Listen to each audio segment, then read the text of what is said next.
There are 4 stages and targets in DBT treatment. The 4 stages and targets do not include the pretreatment phase, which is the phase that every potential DBT client needs to participate in.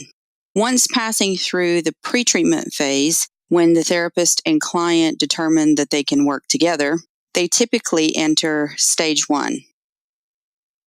Stage 1 is when the therapist and the client work together to get behavior under control, reducing problem behaviors, life-threatening behaviors, therapy-interfering behaviors, and increasing skills-based practice. The patient will be learning skills in stage 1. It's important to understand that the stages are not chronological, they're actually circular, meaning that there are certain issues in each stage that the therapist and the client may have to work through repeatedly. So it is not uncommon for a patient to finish stage 1, enter stage 2, and then go back to stage 1 again. Stage 2 involves reducing any trauma-related symptoms, including formal diagnoses of post-traumatic stress disorder and other traumatic emotional experiences that may not fit the criteria for PTSD. In addition, invalidating emotional experiences that clients may have experienced when they were in childhood can be discussed here as well. It is important to not turn up the heat in therapy as much until you are in stage 2.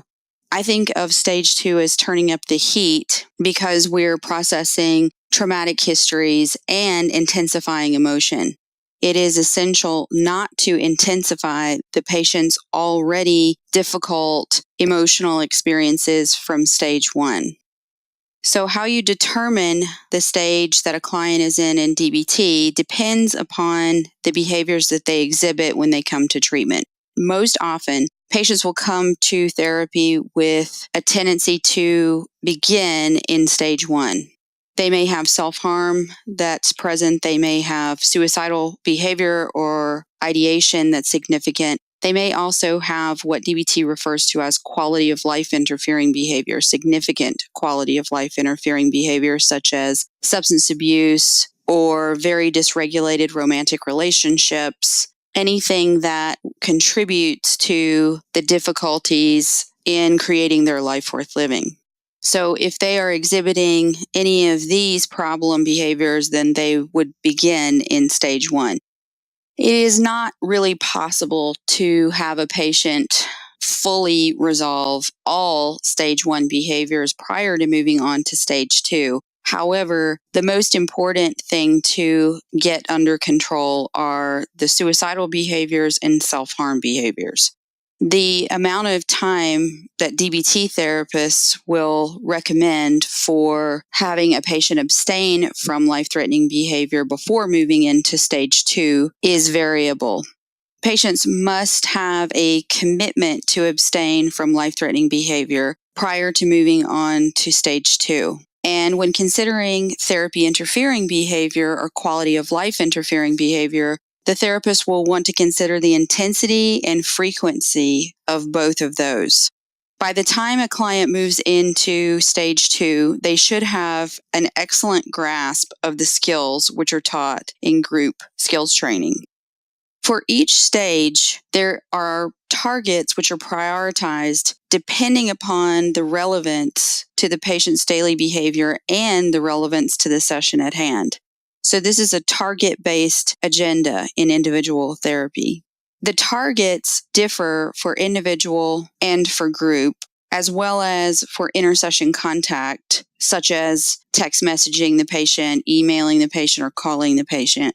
There are different targets for each of these, which we can go over in a later section. Beyond stage 2, the stages 3 and 4 are not as developed as stages 1 and 2 in DBT theory. In fact, not much has been written about stage 3, which involves living life, trusting the self, and reaching individual goals, or stage 4, where the patient obtains deeper meaning through spiritual existence. Most of the work that is done in DBT that has been studied is on stages 1 and 2. Key points. Standard DBT includes 4 stages and a pretreatment phase.